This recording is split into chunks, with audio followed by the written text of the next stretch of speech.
Selamat datang di channel Pemuja Malam. Jangan lupa like, share, and subscribe ya. Terima kasih. Chapter 23. Pengen dimanjain lagi. Seminggu telah berlalu. Ara masih belum juga sadar sudah banyak rangkaian pengobatan yang dilakukan. Tapi sepertinya Ara masih enggan membuka mata. Tapi walaupun begitu, tak melunturkan semangat keluarga untuk terus menyemangati dan menemani Ara agar segera melewati masa kritisnya. Apalagi beberapa hari ini tubuh Ara sudah mulai merespon, seperti jarinya yang bergerak sedikit-sedikit, bahkan tersenyum kecil. Tak ada sedikit pun kesedihan yang keluarga tunjukkan dalam ruangan Ara. Mereka mencoba seperti biasa, tak ada perubahan. Karena, kata dokter, dengan mereka seperti biasa itu juga akan membantu Ara dalam melawan rasa sakitnya. Walaupun Ara koma, tapi dia tetap dapat merasakan orang-orang di sekitarnya. Malam hari sepulang kerja, Franz langsung ke rumah sakit tak sabar ingin bertemu istrinya. Saat Franz sudah datang, maka orang tuanya yang bergantian menjaga Ara akan pulang, lalu tinggallah Franz berdua dengan Ara. Hai cantik, kapan kau akan membuka mata? Tidakkah kangen dengan Daddy? Kata Franz yang duduk di sebelah Ara melepas jasnya. Bangun, Daddy pengen ngomong dan cerita sama kamu. Udah banyak banget cerita yang Daddy pendam. Kata Franz melepas sepatunya lalu ke kamar mandi dan mengganti bajunya dengan pakaian rumahan. Daddy nyandar ya di pundak kamu, rasanya hari ini Daddy lelah. Sangat melelahkan bekerja tanpa sebuah semangat hanya karena keharusan dan tanggung jawab. Sayang, Daddy pengen dimanjain lagi kayak dulu, senyum Franz saat teringat dulu Ara memijit kepalanya. Franz menarik selimut, memeluk lalu meletakkan dagunya di bahu Ara yang masih saja menutup mata itu. Kita tidur ya sayang, ucap Franz lagi mengecup kening Ara. Rasa lelah membuat Franz tertidur dengan cepat. Di bawah alam sadar Ara tengah berada di tempat yang sunyi. Begitu tenang tapi Ara selalu kesepian. Namun di beberapa waktu, pria tampan akan datang menghampiri. Ara tak mengenalnya tapi Ara bisa merasakan rasa sayangnya. Hanya saja pria itu datang tiba-tiba lalu juga pergi secara tiba-tiba membuat Ara sedih. Pria itu memeluk Ara membuat Ara merasa sangat nyaman dan aman. Tak lagi kesepian, namun saat Ara nyaman, dia langsung pergi dan hilang entah kemana.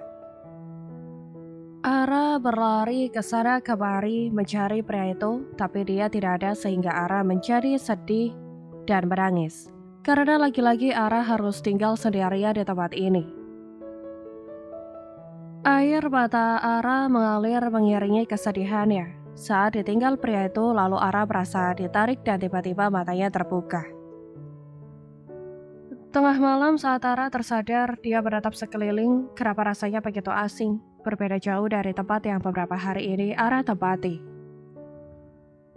Tapi Ara langsung berubah sangat senang, saat dia bisa menemukan pria yang dia cari.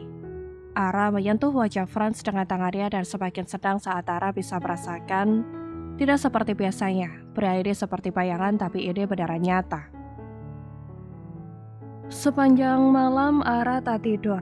Dia hanya beratap dan menyentuh pria yang sedang memeluknya itu dengan senang, sampai orang yang tak Ara kenal datang. Kurang dari jam 6 pagi, keempat orang tua Franz sudah datang seperti biasa. Alangkah terkejutnya mereka saat membuka pintu melihat Ara yang tengah mengelus-gelus kepala Franz dengan tangan lemahnya. Ara, kamu sudah sadar? Suara histeris mama kesenangan yang membuat Franz yang masih tertidur bangun. Ara sudah sadar. Sedang Franz langsung duduk melihat Ara. Ekspresi keempat orang tua itu benar-benar sangat senang lalu segera mendekati Ara.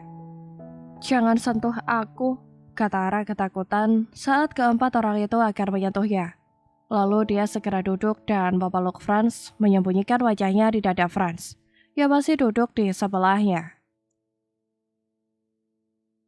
Reaksi Ara tentu membuat semua orang terkejut.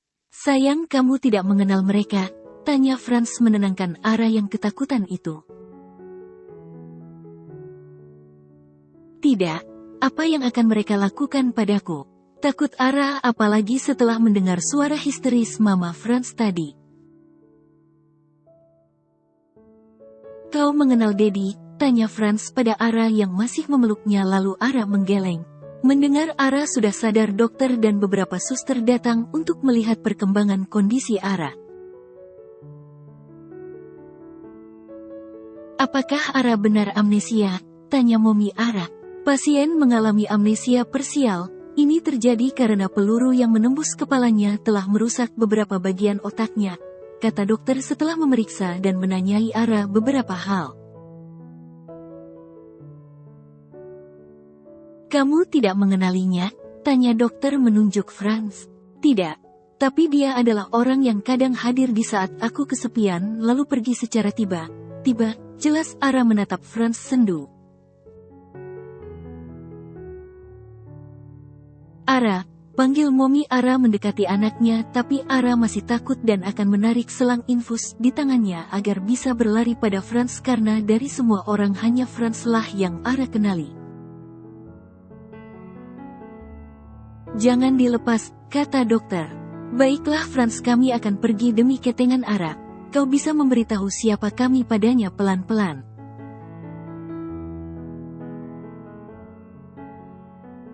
Kata Daddy Ara lalu mereka semua keluar dengan senang walaupun Ara tak ingat siapa mereka, setidaknya Ara sudah sadar dan dalam kondisi yang baik.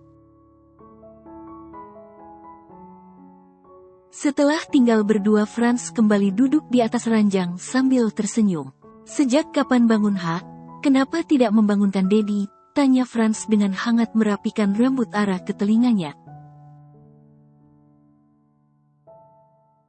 Karena sekarang alat-alat yang banyak menempel di tubuh Ara sudah dilepas dokter, salah satunya oksigen. Ara memeluk Franz dengan erat, tak ada orang yang dia ingat selain Franz saat ini. Jangan begitu, nanti tangan Ara tertusuk jarum infus sayang, kata Franz lembut mengelus kepala Ara dengan sayang. Ara itu siapa? Tanyanya mendongak menatap Franz yang masih memeluknya. Ara itu nama kamu, Ara Maharani Prasetya, kata Franz memberitahu lalu mengecup kening Ara dengan sayang.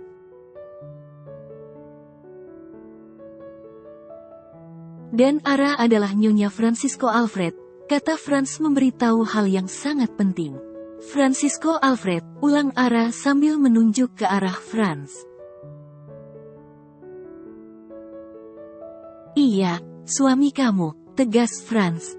Tapi aku tidak mengingat apapun tentangmu, hanya sepenggal ingatan kecil, kata Ara menatap Franz dengan mata bulatnya yang hangat. Itu karena kamu hilang ingatan akibat dari ucapan Franz seketika terhenti. Memang apa yang terjadi padaku sebelum ini? Tanya Ara. Kamu kecelakaan dan sudah koma selama seminggu ini. Jelas Franz berbohong. Kau tidak berbohong? Tanya Ara ragu. Tidak sayang. Apakah Daddy sedang terlihat berbohong? Tanya Franz tersenyum. Daddy. Iya, dulu Ara memanggilku dengan sebutan Daddy sebelum hilang ingatan. Jelas Franz hangat. Mereka berempat tadi adalah orang tua kita, kata Franz perlahan. Ara nggak boleh takut sama mereka, kata Franz yang diangguki Ara. Tapi tatapan mata Ara yang tak pernah beralih dari Franz membuatnya tertawa, bahkan jelas sekali betapa Ara mengagumi dan menyukai Franz itu terlihat jelas dari tatapan matanya. Ada apa sayang? Franz memilih bertanya saja. Ara tersenyum lebar saat melihat Franz juga tersenyum. Pria itu terlihat sangat tampan, bahkan hanya memakai kaos hitam polos saja dia tetap terlihat sangat tampan. Apakah benar kau suamiku? Tanya Ara dengan lirih tak percaya untuk kesekian kalinya. Iya, Dedi suami Ara, ini foto pernikahan kita, kata Franz menunjukkan sebuah foto di ponselnya. Benarkah, Cuk? Dengan spontan gadis kecil itu mengecup pipi Franz kesenangan. Suamiku sangat tampan ternyata, puji Ara mengelus-ngelus pipi Franz. Kenapa gadis nakalku berubah drastis begini? Batin Franz memeluk Ara dengan sendu. Ya, hidup baru, lembaran baru, membangun rumah tangga serta dengan ingatan Ara yang baru. Apakah dari sini Franz dan Ara akan membangun semuanya menuju kebahagiaan? Sekarang Ara makan, lalu minum obat ya, kata Franz yang dengan patuh Ara kerjakan. Dokter, Ara pengen lepas selang ini, pinta Ara saat dokter datang untuk memeriksanya. Baiklah, tapi harus turutin apa yang dokter bilang ya, bujuk dokter yang diangguki Ara. Kenapa dilepas? Tanya Franz yang masih duduk di sebelah Ara setelah dokter pergi. Ara pengen dipeluk Dedi secara nyata, kata Ara. Nyata, maksudnya? Ara sering lihat Dedi saat Ara ada di tempat yang sangat tenang dan Ara hidup sendiri di sana kesepian, tapi di beberapa waktu Dedi selalu datang tapi juga pergi dengan tiba-tiba, cerita Ara.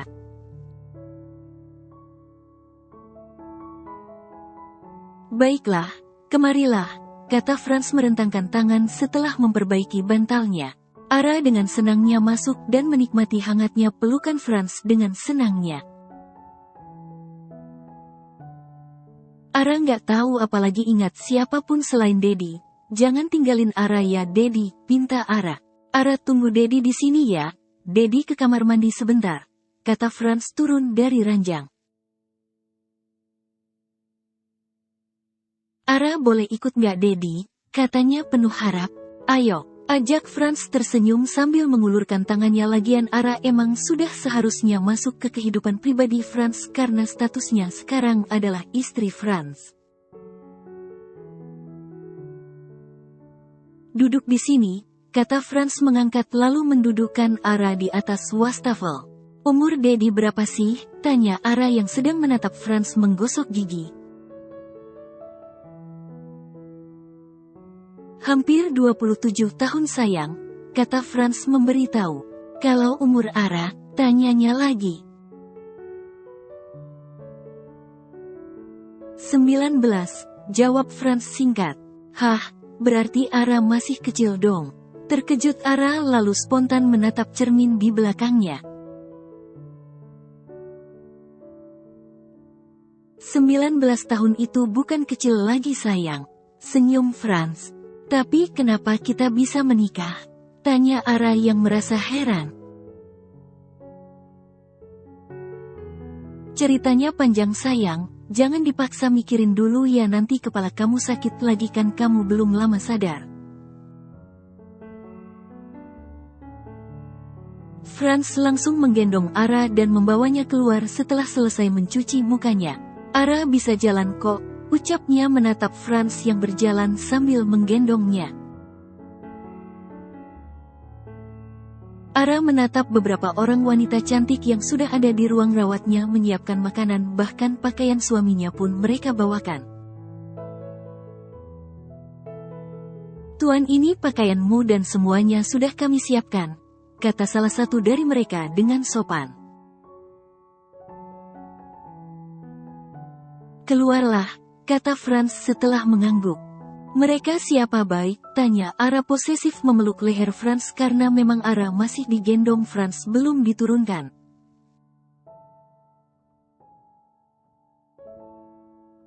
Baik, kalau Dedi suami Ara, Ara mau panggil Hubi aja deh, gak suka panggil Dedi kayak anak sama ayah kesannya. Jelas Ara. Iya deh terserah Ara, kata Franz lalu mendudukkan Ara di sofa bersamanya. Bentar ya Dedi ganti baju dulu, ucap Franz. Iya baik, jawab Ara yang membuat Franz tersenyum. Franz masih belum terbiasa dengan panggilan itu. Beberapa menit kemudian Franz sudah keluar dengan setelan jas kantornya yang semakin membuat Ara terpana melihatnya. "Hai cantik, kenapa bengong?" tanya Franz memegang dagu gadis kecil yang terpaku itu lalu duduk di sebelahnya. Sebenarnya apa yang terjadi sama Ara sebelum ini sih, Bay? Kok Ara nggak ingat apa-apa? Tanya Ara dengan sedih. Nggak boleh sedih. Kan udah Daddy bilang dan ingat kita tidak boleh menyesali takdir Tuhan, kata Franz dengan lembut menyandarkan Ara ke dadanya. Tapi Ara cuma pengen ingat masa lalu Ara, Bay.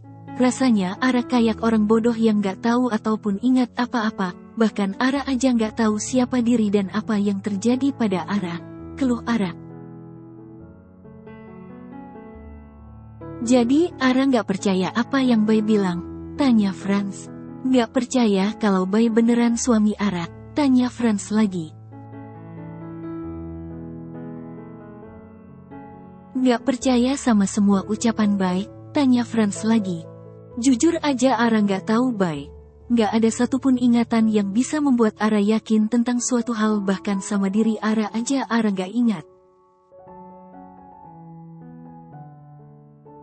Bagaimana Ara bisa percaya tentang apa yang dibilang orang lain? Jawab Ara terus terang. Franz terdiam dibuatnya mungkin jika dibalikkan pada dirinya Franz juga akan berpikir hal yang sama seperti Ara bingung harus yakin dan percaya pada siapa. Jikalau memang Ara berpikir begitu, kenapa Ara percaya kalau Bay itu suami Ara? Sekarang Franz malah balik bertanya. Karena dari dalam hati Ara yang paling dalam yakin, Bay, kalau memang ada hubungan antara kita yaitu sebuah ikatan suci. Karena walaupun Ara lupa akan ingatan Ara, tapi perasaan Ara bisa merasakan bahwa Bay adalah orang yang mempunyai tempat spesial di hati Ara. Jawab Ara yang membuat Franz seperti tersapu ombak mendengarnya. Bersambung.